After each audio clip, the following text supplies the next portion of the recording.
मागच्या पिरियडला आपण फॉर्मॅट पाहिला होता. ग्रॉस सॅलरी पर्यंतचे येणाऱ्या सगळ्या गोष्टी, बेसिक सॅलरी, अलाउन्सेस असतील, परक्विजिट असतील, रिटायरमेंट बेनिफिट्स असतील, त्याच्यानंतर डिडक्शन अंडर सेक्शन 16 मध्ये काय येतं तेही पाहिलेलं होतं. त्याच्यामध्ये स्टँडर्ड डिडक्शन आहे 50,000, एंटरटेनमेंट अलाउन्स आहे फक्त गव्हर्नमेंट एम्प्लॉईसाठी, प्रायव्हेट एम्प्लॉईसाठी ते डिडक्शन अलाउड नाही आहे.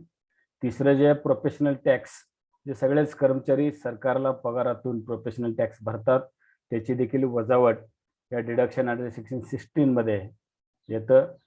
त्याची वजावट झाल्यानंतर नेट सॅलरी येते आणि आपल्याला जे काही सिलेबस आहे किंवा जे काही प्रॉब्लेम आपल्याला सॉल्व्ह करायचे इथं नेट सॅलरी पर्यंतच या ठिकाणी प्रामुख्याने करायचे आहेत. आता या ठिकाणी जे काही सॅलरी आहे, आता वर जे आपण सॅलरी लिहिल्यामध्ये त्याच्यामध्ये काय इन्क्लूड होते काल आपण पाहिलं, परत एकदा रिव्हिजन होईल.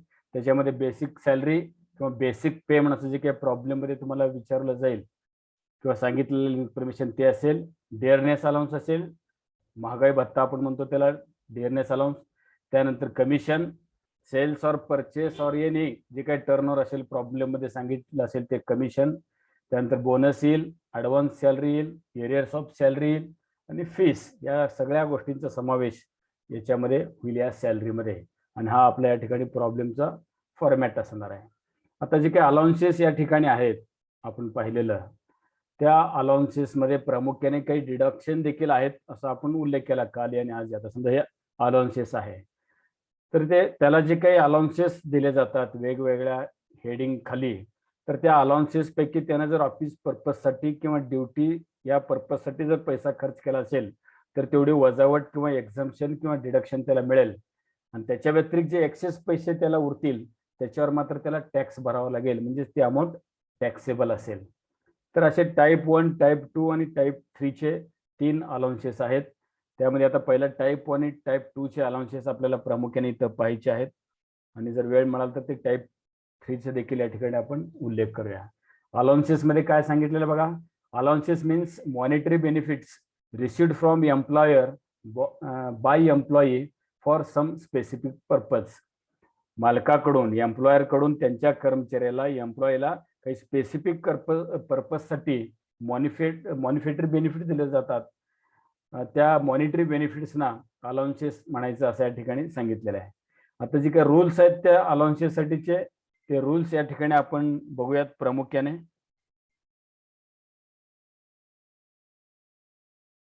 आता टाईप 1 चे अलाउन्स त्याच्यासाठी असलेले समजा rules, following allowances received from employer but for office purpose, some expenses are incurred against such allowances, such expenses are deducted from the amount of allowance received from employer. आता type 1 इथे हे सगळे heads आहेत त्याचे, आणि type 1 चं काय effect दाखवायचे इथे सांगितलेलं आहे. अलाउन्स रिसीव्ड फ्रॉम एम्प्लॉयर, किती अलाउन्स या ठिकाणी त्या एम्प्लॉयर कडून आला, इनर कॉलमला आपण समजा अमाऊंट लिहायचं आणि त्याच्यामधून लेस करायचं expenditure incurred for office purpose. तिथं जे काही अलाउन्स दिलेलं असेल त्याच्या पुढे कौसामध्ये किंवा खाली इन्फॉर्मेशन दिलेलं असतं, त्यापैकी त्यानं ऑफिस पर्पजसाठी किती खर्च केला किंवा प्रायव्हेट पर्पजसाठी खर्च केला का त्याचं इन्फॉर्मेशन दिलेलं असतं. प्रायव्हेट पर्पजसाठी खर्च केला असेल तर सगळं अमाऊंट टॅक्सेबल असेल, काही डिडक्शन त्याला मिळणार नाही. परंतु ऑफिस पर्पजसाठी जर त्यानं खर्च केला असेल तर जेवढं अमाऊंट ऑफिस पर्पजसाठी खर्च केलंय त्याचे त्याला तेवढं वजावट मिळेल, लेस होईल ते, आणि जे एक्सेस अमाऊंट असणार आहे ते टॅक्सेबल असणार आहे टाईप 1 अलाउन्सेसचं. लगेच आपण टाईप 1 चे अलाउन्सेस बघूया कुठले कुठले आहेत. इथे सांगितलं बा परत, allowances from which actual expenses are deductible. त्यामध्ये पहिलं काय सांगितलंय, ट्रॅव्हलिंग अलाउन्स. समजा ट्रॅव्हलिंग अलाउन्स त्याला 5,000 मिळालं म्हणून सांगितलं, less expenses for office purpose 3,000 म्हणून सांगितलं. काल देखील आपण हे उदाहरण पाहिलं. तर त्याला 5,000 मिळाले, पैकी 3,000 त्यानं ऑफिस पर्पजसाठी खर्च केले, म्हणजे एक्सेस मिळाले त्याला 2,000. ते 2,000 टॅक्सेबल होतील, म्हणजे हे 2,000 आउटर कॉलमला येतील. जे काही टॅक्सेबल अमाऊंट आपण काढतो त्याच्यामध्ये ते ऍड होईल. समजलं का?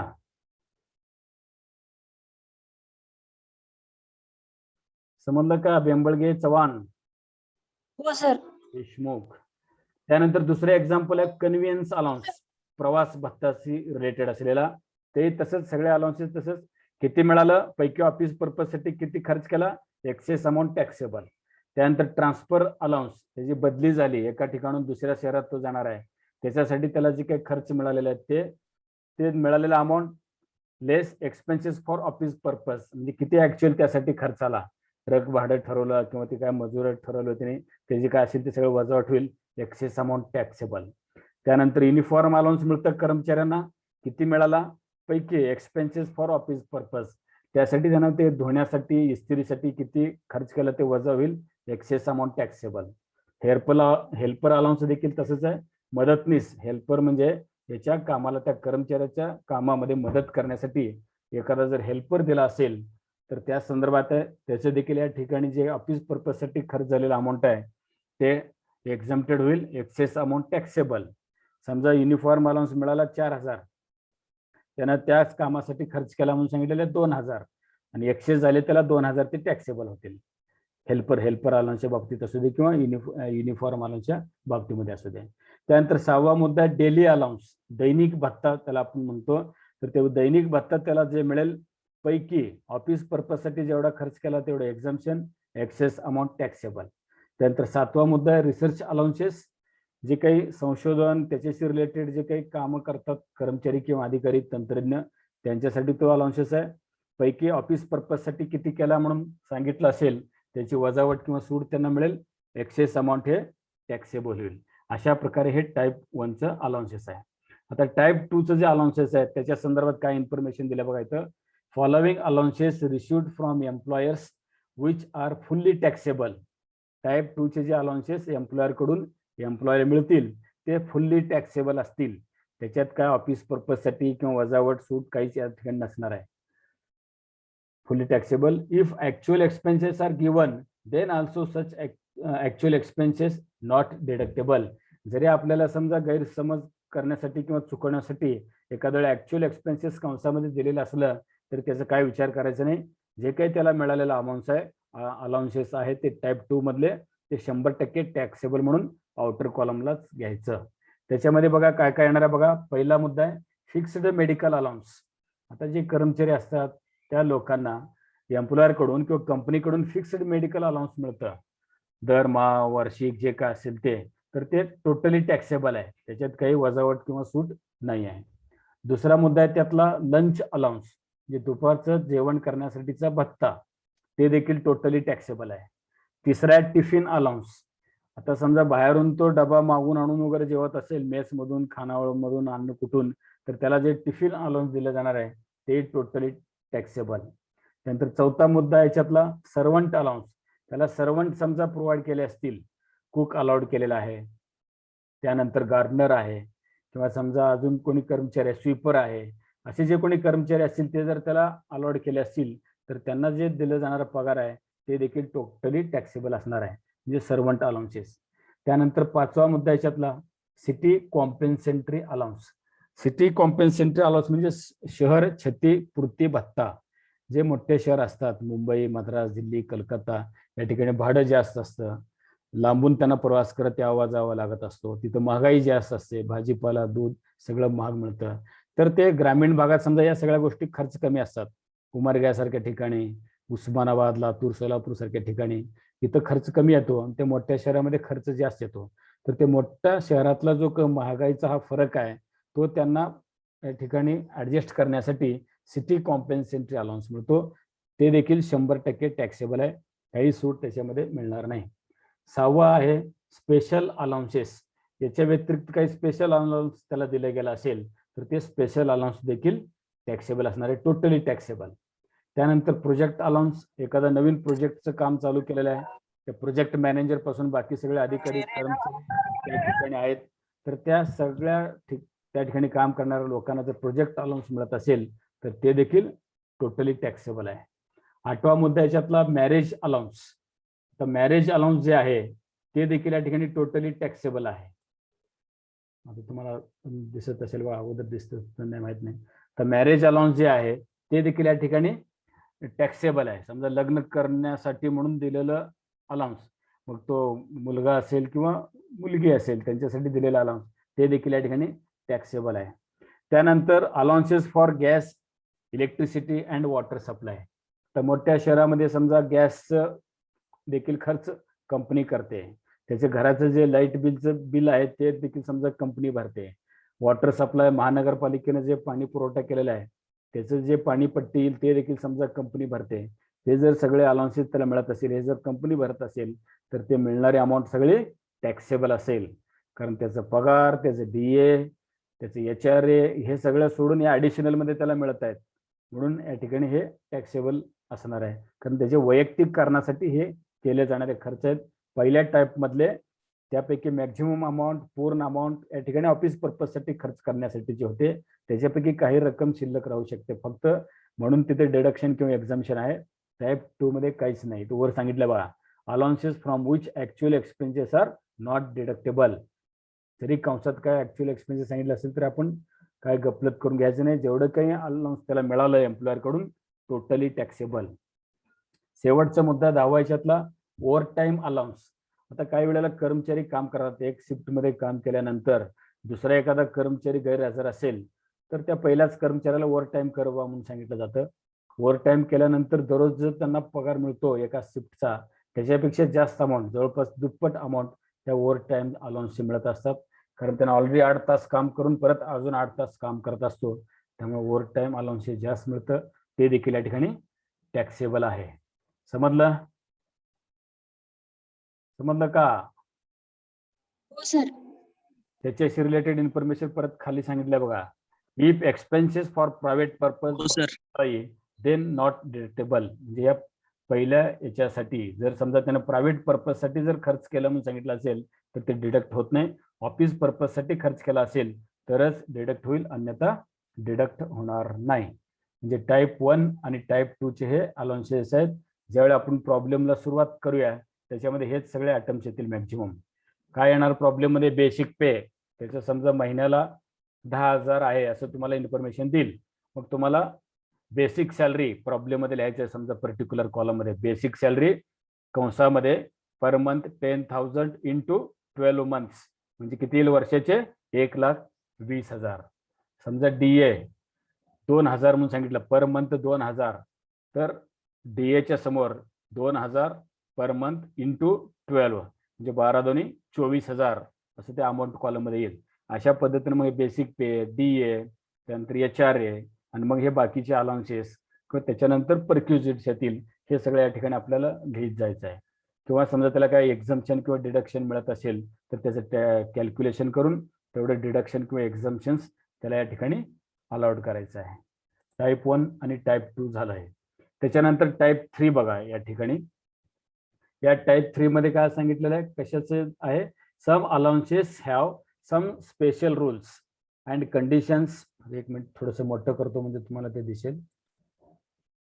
या ठिकाणी काय सांगितलं बघा, some allowances have some special rules and conditions. Up to these conditions such allowance are exempt from tax. त्याच्यामध्ये 2 अलाउन्स फक्त येतात टाईप 3 च्या अलाउन्सेस मध्ये. एक मुलांचं जे काही अलाउन्सेस आहेत, त्यांची जी काही फीस आहे, मुलांची फीस वगैरे, एज्युकेशन अलाउन्स म्हणून जे पालकांना मिळते ते, आणि मग मुलांचं हॉस्टेल अलाउन्स, या 2 गोष्टी फक्त याच्यामध्ये येतात. त्याच्यामध्ये काय बघा, पहिला मुद्दा, चिल्ड्रन एज्युकेशन अलाउन्स रिश्यूड. एम्प्लॉयर कडून किंवा कंपनीकडून जे मिळेल ते इनर कॉलमला घ्यायचं. लेस एक्झम्पशनचे नियम काय? स्पेसिफिक रूल नुसार, जे काल देखील मी तुम्हाला सांगितलं, लेस ₹100 पर मंथ पर चाइल्ड, आणि कंसामध्ये सांगितलंय मॅक्झिमम फॉर 2 चिल्ड्रन. त्याच्यापेक्षा जास्त मुलं असतील तर बाकीच्या मुलांचे मिळणार नाहीत, फक्त 2 मुलांचे चिल्ड्रन एज्युकेशन अलाउन्स त्याला अलाउड होईल एक्झम्पशन साठी. म्हणजे काय येईल याचं कॅल्क्युलेशन बघा, कंसामध्ये ₹100 गुणिले मॅक्झिमम फॉर 2 चिल्ड्रन, 2 मुलं आहेत म्हणून जर सांगितले असेल तर गुणिले 12, हे जे काही येईल ते या ठिकाणी लेस होईल. Excess amount taxable. त्यानंतर चिल्ड्रन हॉस्टेल अलाउन्स आहे. चिल्ड्रन हॉस्टेल अलाउन्स काय मिळालं म्हणून सांगितलं त्याला, आणि त्याच्यातून समजा लेस ₹300 एक्झम्प्ट पर मंथ, ₹300 पर चाइल्ड साठी या ठिकाणी एक्झम्पशन आहे. आणि मॅक्झिमम किती चाइल्ड साठी आहे? मॅक्झिमम फॉर 2 चिल्ड्रन ओनली, म्हणजे 2च मुलासाठी. तिसरं अपत्य असेल तर हॉस्टेल अलाउन्स मिळणार नाही. तर अशा पद्धतीने 300 गुणिले 2 गुणिले 12 अशा पद्धतीने जे काही या ठिकाणी येईल अमाऊंट ते एक्झम्पशन मिळेल, एक्सेस अमाऊंट टॅक्सेबल. तर हे टाईप 3 चं या ठिकाणी अलाउन्स आहे. म्हणजे टाईप 1चा अलाउन्स बघितला आपण, जे काय अलाउन्स दिलं असेल ते इनर कॉलमला लिहिलं, लेस त्याच्यातून जे ऑफिस पर्पजसाठी खर्च झालेली रक्कम आहे ते लेस होईल, आणि एक्सेस राहिलेली रक्कम, बाकीची रक्कम टॅक्सेबल. टाईप 2 मध्ये सिटी कॉम्पेन्सेटरी अलाउन्स आहे, सर्वंट अलाउन्स आहे, प्रोजेक्ट अलाउन्स आहे, लंच अलाउन्स आहे, गॅस आहे, इलेक्ट्रिसिटी, असे जे काही अलाउन्सेसच्या माध्यमातून त्याला मिळतील ते टोटली टॅक्सेबल असतील. तुम्ही ते जे फॉर्मॅट आहे तुम्हाला नंतर मी व्हॉट्सअपवर पाठवतो झालं तर तुमच्या ग्रुपवर, टाईप 1 आणि टाईप 2 चे, तर ते दोन्ही पार्ट करून ठेवा. टाईप 1 मध्ये काय अलाउन्सेस येणार आहेत, टाईप 2 मधले काय अलाउन्सेस आहेत, हे तुम्हाला एकदा लक्षात आले. आणि त्यानंतर टाईप 3 मध्ये हे फक्त दोन आहेत, चिल्ड्रन एज्युकेशन अलाउन्स आणि हॉस्टेल अलाउन्स. तर हे तिन्ही गोष्टी तुम्ही जर समजा बघून ठेवलात की मग नंतर प्रॉब्लेम सोडवत असताना तुम्हाला काय जास्त त्रास किंवा तकलीफ येणार नाही. इथं फॉर एक्झाम्पल आता प्रॉब्लेम दिल्या बघा, बेसिक सॅलरी पर मंथ 8,000 म्हणलंय, म्हणजे 12 महिन्याचे किती झाले, 12 महिन्याचा पगार किती झाला, माईक चालू करून सांगा.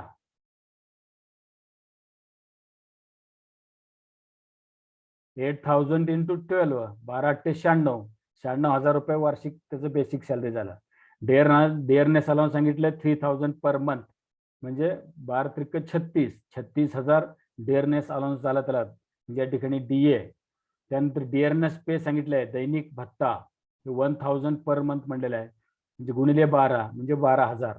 इथं बघा आता सिटी कॉम्पेन्सेटरी अलाउन्स आलं बघा, टाईप 2चा allowance 1,000 per month, 1,000 per month. आणि इथं खाली कंसात सांगितलं ऍक्च्युअल एक्सपेन्सेस ₹700 पर मंथ. आता ऍक्च्युअल किती आला याचा विचारच करायचा नाही. टाईप 2चा जर अलाउन्स असेल तर सिटी कॉम्पेन्सेटरी अलाउन्स 1,000 इंटू 12 म्हणजे 12,000, डायरेक्ट आउटर कॉलमला लिहायचं 12,000, एक्झम्पशन याचं मिळणार नाही.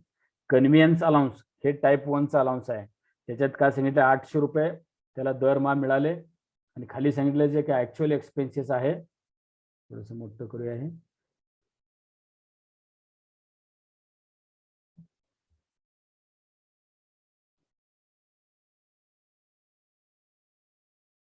तर कन्व्हिनियन्स अलाउन्स ऍक्च्युअल एक्सपेन्सेस सांगितले 600. आता त्याला मिळतं किती, 800 दरमहा, 12,896 म्हणजे 9,600, ऍक्च्युअल एक्सपेन्सेस 600, 12,72 म्हणजे 7,200, 7,200 त्याला एक्झाम्पशन मिळेल, बाकी जे वरची रक्कम आहे ते टॅक्सेबल असेल.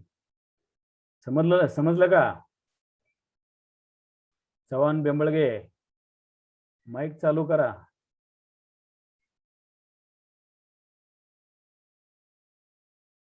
आत काय गेलात निघून, उगा मोबाईल चालू ठेवून. चव्हाण, हा समजायला मग सांगा ना, उत्तर सांगेना झाला. तर कन्व्हिनियन्स अलाउन्स सांगितलं हे टाईप 1चा आहे. त्यानंतर बघा हे टाईप 3चे अलाउन्स दिले खाली, चिल्ड्रन एज्युकेशन अलाउन्स 150 रुपये पर मंथ, 3 मुलासाठी म्हणलंय. 3 मुलासाठी जरी इथं म्हणलं असलं तरी आपण फक्त 2 मुलाचं त्याला दरमहा 100 रुपये प्रमाणे अलाउड करायचं आहे. हॉस्टेल अलाउन्स 2च मुलासाठी सांगितलंय, 350 रुपये मिळालेत, आणि आपल्या नियमानुसार किती आहे, 300 रुपये हॉस्टेल अलाउन्स आहे per head, maximum for 2 children. आणि एज्युकेशन अलाउन्स आहे मुलांच्यासाठी 100 रुपीज फॉर मॅक्झिमम 2 चिल्ड्रन. या दोन गोष्टी लक्षात ठेवा, त्याचे एक्झम्पशन. त्यानंतर daily allowance fully spent for office purpose ₹30 per day, 330 दिवसाचे दिलं म्हणून सांगितलंय. तर 330 गुणिले 30 करायचं, जे काही अमाऊंट येईल या ठिकाणी fully spent for office purpose म्हणलं, पहिल्या टाईपचा अलाउन्स आहे ते इनर कॉलमला लिहा, लेस परत लिहायचं, fully spent for office purpose, outer column nil म्हणजे टॅक्सेबल अमाऊंट काहीच नसणार आहे. त्यानंतर professional tax due but outstanding. आता प्रोफेशनल टॅक्स आपण सांगितलं डिडक्शन अंडर सेक्शन 16 मध्ये येतं, त्याचा बघा इथं दिलेला नियम. एवढ्यासाठी तुम्हाला हे प्रॉब्लेम सगळं वाचून थोडं सांगितलं, आपण प्रॉब्लेम बघताना ते बाकीच्या गोष्टी बघूया. आता प्रोफेशनल टॅक्स संदर्भात जे नियमावली आहे ते नियमावली आपण या ठिकाणी बघणार आहोत. प्रोफेशनल टॅक्स म्हणजे टॅक्स ऑन एम्प्लॉयमेंट, तो नोकरी करतोय म्हणून त्याला प्रोफेशनल टॅक्स त्याच्याकडून गव्हर्नमेंट वसूल करतं. त्या संदर्भातलं काय नियम आहे बघा. पहिलं काय, इफ प्रोफेशनल टॅक्स पेड, त्या कर्मचाऱ्यांना व्यवसाय कर म्हणतो मराठीमध्ये, प्रोफेशनल टॅक्स जर भरला असेल, डिडक्शन इज अलाउड. मग ते भरलेलं अमाऊंट डिडक्शन म्हणून घ्यायचं, डिडक्शन अंडर सेक्शन 16 मध्ये, 16 सब सेक्शन 3. तिथं पहिलं काय सेक्शन, अंडर सेक्शन 16 मध्ये स्टँडर्ड डिडक्शन 50,000. सेकंड क्लॉज आहे एंटरटेनमेंट अलाउन्स, गव्हर्नमेंट एम्प्लॉय असेल तर ते मिळेल, बाकीच्याला मिळणार नाही. तिसरं प्रोफेशनल टॅक्स, त्याचा नियम काय परत, if professional tax paid deduction is allowed. समजा इथे कितीच दिल्या म्हणून सांगितलंय, 700 रुपये द्यायचे परंतु दिले नाही, त्यामुळे डिडक्शन मिळणार नाही. दुसरा मुद्दा काय, if professional tax due but outstanding, इथे जे सांगितलं बघा 700 रुपयाच्या बाबतीमध्ये, ते डिडक्शन इज नॉट अलाउड. द्यायला पाहिजे होतं किंवा तेवढं टॅक्स बसलं त्याला त्यानं भरलंच नाही तर त्याला सूट मिळेल का, मिळणार नाही. भरलं असेल तर सूटचा हा प्रश्न आहे, भरलं नसेल तर सूट त्याला मिळणार नाही. म्हणजे न भरता त्याला सूट गव्हर्नमेंट कडून कसं मिळणार. तिसरा मुद्दा आहे त्याच्याशी related, if professional tax paid by employer, एक मिनिट थोडस मोठं करतो तुम्हाला वाचण्यासाठी, ऐकू येईल ना. हो ठीक आहे, हो मात्र जोरात म्हणता बघा, उत्तर काय सांगत नाही. हा, professional tax paid by employer on behalf of employee, कर्मचाऱ्याने प्रोफेशनल टॅक्स, पगार कोणाला मिळतं, कर्मचाऱ्याला. प्रोफेशनल टॅक्स कोण भरायला पाहिजे, कर्मचाऱ्यांनी भरायला पाहिजे त्यांच्या पगारातून. हा, ऐकू ये ना, एक मिनिट, थोडस इंटरनेट कनेक्शनचं काय तर प्रॉब्लेम आहे वाटतं इथे तर. सर येत आहे. हा ठीक आहे. प्रोफेशनल टॅक्स जे पगार ज्या व्यक्तीला मिळतं त्याची जबाबदारी आहे त्याच्यावरचं व्यवसाय कर भरायचं. कर्मचाऱ्यांना जर पगार मिळत असेल तर त्याला त्याच्यावरचं व्यवसाय कर भरलं पाहिजे, त्याच्या मालकानं भरावा असं अपेक्षित नाही आहे. आणि त्यामुळे इथं जर समजा असं सांगितलं असेल प्रॉब्लेम मध्ये त्याच्या मालकानं भरलेलं आहे तर काय इफेक्ट होईल ते बघा. पहिलं, firstly included in salary income, मालकानं भरला म्हणजे ह्याला ऍडिशनल मध्ये ते पैसे मिळाले, म्हणून आपण जे पर्टिक्युलर कॉलम मध्ये ग्रॉस सॅलरी काढतोय तिथे लिहायचं ते professional tax paid by employer म्हणून जे काय अमाऊंट असेल ते, समजा 2000 आहे, 1000 आहे, 5000 आहे, जे काय असेल ते तिथे घ्यायचं. आणि मग त्यानंतर इथं काय बी मध्ये deduction is allowed under section 16, म्हणजे त्याचं अगोदर उत्पन्न वाढवायचं तिकडं ग्रॉस सॅलरी मध्ये आणि मग नंतर त्याला डिडक्शन अलाउड होईल, त्याच्याशिवाय नाही. म्हणजे असे दोन इफेक्ट जर प्रोफेशनल टॅक्स एम्प्लॉयरनं भरला असेल तर. परंतु प्रोफेशनल टॅक्स ड्यू आहे परंतु भरलाच नाही तर डिडक्शन मिळणार नाही. प्रोफेशनल टॅक्स भरला असेल तर डिडक्शन मिळेल. कुठे मिळेल, डिडक्शन अंडर सेक्शन 16 मध्ये ते मिळेल. त्यानंतर हा एक थोडस भाग बघूया, वेळ जर असेल तर अजून आहे ना वेळ.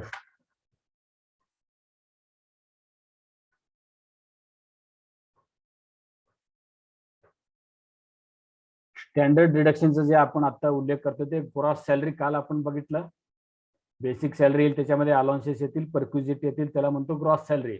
त्याच्यानंतर लेस डिडक्शन अंडर सेक्शन 16 जे आता आपण चर्चा करत आहोत सध्या अंडर सेक्शन 16चा. तर त्यानुसार बघा, स्टँडर्ड डिडक्शन 16 सब क्लॉज 1 त्याच्यामध्ये 50,000 आहे, अगोदर नव्हता, या गेल्या वर्षीपासून ते लागू होणार आहे. आणि ऍक्च्युअल या असेसमेंट इयर पासून या ठिकाणी त्याचे डिडक्शन त्यांना मिळणार आहे असेसीना. Standard deduction 50,000. एंटरटेनमेंट अलाउन्स 16(2), जर सरकारी कर्मचारी असेल तर त्याला एंटरटेनमेंट अलाउन्स डिडक्शन मिळेल, अन्यथा मिळणार नाही. तिसरा मुद्दा आहे प्रोफेशनल टॅक्स, 73 रूल्स आपण बघितले. प्रोफेशनल टॅक्स पेड जर एम्प्लॉयने केला असेल तर इथं त्याला डिडक्शन मिळेल. समजा professional tax due but outstanding असं जर म्हणलं असेल तर इथे डिडक्शन मिळणार नाही. तिसरा नियम काय होतं, प्रोफेशनल टॅक्स एम्प्लॉयरना भरलेला आहे तर ते अगोदर मग पर्टिक्युलर कॉलम मध्ये तिथं ते नोंदवायचं. Professional tax paid by employer म्हणजे त्याच्या ग्रॉस सॅलरीमध्ये अमाऊंट वाढेल आणि नंतर इथं त्याचे डिडक्शन मिळेल. असे या प्रोफेशनल टॅक्सच्या संदर्भातले हे 3 नियम आहेत. त्यानंतर प्रोव्हिजन फॉर स्टँडर्ड डिडक्शन, आता हे सगळे जुने नियम आहेत त्या ठिकाणी दिलेलं आहे. आता फक्त एकच सरळ सांगितलेलं आहे, स्टँडर्ड डिडक्शन म्हणून तुम्ही 50,000 अमाऊंट घेऊ शकता. इथलं हे जुने नियम आहेत जुन्या पुस्तकातलं. त्यानंतर एंटरटेनमेंट अलाउन्स या ठिकाणी बघूया 2 मिनिटांमध्ये. एंटरटेनमेंट अलाउन्सच्या बाबतीमध्ये तुम्हाला मी वारंवार सांगतोय, इथे सांगितलं बघा, entertainment allowance firstly include in gross salary and taken deduction under section 16, आणि ते फक्त गव्हर्नमेंट एम्प्लॉयला मिळतं म्हणून इथं बघा गव्हर्नमेंट एम्प्लॉयच्या संदर्भात कॅल्क्युलेशन दिलेलं आहे. दुसऱ्या भागामध्ये बघा, नॉन गव्हर्नमेंट एम्प्लॉई जर असेल तो कर्मचारी, नो डिडक्शन इज अलाउड, त्याला एंटरटेनमेंट अलाउन्सची डिडक्शन मिळणार नाही. त्या पर्टिक्युलर कॉलम मध्ये ऍड होईल तिथं ग्रॉस सॅलरी मध्ये एंटरटेनमेंट अलाउन्स रिसिव्ड म्हणून, परंतु अंडर सेक्शन 16 मध्ये इथे डिडक्शन त्याला मिळणार नाही. परंतु तो जर सरकारी कर्मचारी असेल त्याला मात्र या ठिकाणी इथे डिडक्शन मिळेल. आणि त्या डिडक्शन साठीचं सूत्र बघा काय, सॅलरी इक्वल टू काय, बेसिक सॅलरी ओनली. त्याचं जे काही बेसिक सॅलरी सांगितलं असेल प्रॉब्लेम मध्ये फक्त ते घ्यायचं आहे, त्याच्यावरून हे कॅल्क्युलेट करायचं आहे. त्यानंतर गव्हर्नमेंट एम्प्लॉईच्या संदर्भात 3 बाबी आहे त्या ठिकाणी. पहिलं ₹5,000 हा फिक्स आकडा आहे, तेच आपण समजा इथे इनर कॉलमला घेतलं किंवा आउटर कॉलमला घेतलं. दुसरा मुद्दा काय, 20% ऑफ बेसिक सॅलरी, म्हणजे इथे जे आपलं फॉर्म्युला आहे त्यांनी सांगितलेला, या फायनान्स डिपार्टमेंटने सांगितला, इन्कम टॅक्स डिपार्टमेंटने सांगितलेला, ते इथल्या एंटरटेनमेंट अलाउन्सच्या कॅल्क्युलेशनसाठी सॅलरी म्हणजे फक्त बेसिक सॅलरीचा विचार करा. तर हे 20% ऑफ बेसिक सॅलरी, जे काय बेसिक सॅलरी प्रॉब्लेम मध्ये आपण काढलेलं असेल वर्षाची, त्याच्या 20% अमाऊंट इथे घ्यायचं आहे. तिसरं काय करायचं, ऍक्च्युअल एंटरटेनमेंट अलाउन्स रिसिव्ड. तर त्या एम्प्लॉयर कडून त्याला जे काय ऍक्च्युअल मिळालेलं एंटरटेनमेंट अलाउन्स 7,000 असेल, 10,000 असेल, ते इथं घ्यायचं आहे. त्याच्यानंतर या तिन्ही पैकी which ever is lower is deductible. या 3 अमाऊंट आपण इथं वर्किंग नोट मध्ये कॅल्क्युलेट केल्यानंतर या तिन्ही पैकी जी अमाऊंट कमी असेल ती अमाऊंट एक्झम्पशन किंवा डिडक्शन म्हणून त्याला मिळेल. बाकीचं या ठिकाणी अमाऊंट मिळणार नाही. जे कमीत कमी अमाऊंट असेल ते त्याला डिडक्शन म्हणून मिळू शकेल. समजलं का? समजलं सगळ्यांना? हो सर. बरं, आता प्रॉब्लेम चालू करायचे उद्यापासून मग. हो सर, चालतंय. हो सर. आता तुम्हाला जे मी सांगितलं टाईप 1 टाईप 2 चे अलाउन्सेस तुम्हाला मी व्हॉट्सअप ग्रुपवर टाकतो, ते पाठ करून ठेवा, लक्षात ठेवा. आणि त्याच्यानंतर एक प्रॉब्लेम तुम्हाला मी आज पाठवतो व्हॉट्सअप ग्रुपवर, आणि ते आपण नेट प्रॉब्लेम ते उद्या आपण या ठिकाणी सॉल्व्ह करूया. तुमच्या आता जे काही हजर असतील त्याचे स्क्रीनशॉट पाठवा. बेंबळगे चव्हाण. हा सर. या ठिकाणी थांबूया आपण आता. बरंच वेळ म्हणजे जवळपास 40 मिनिटं होत आलेले आहेत.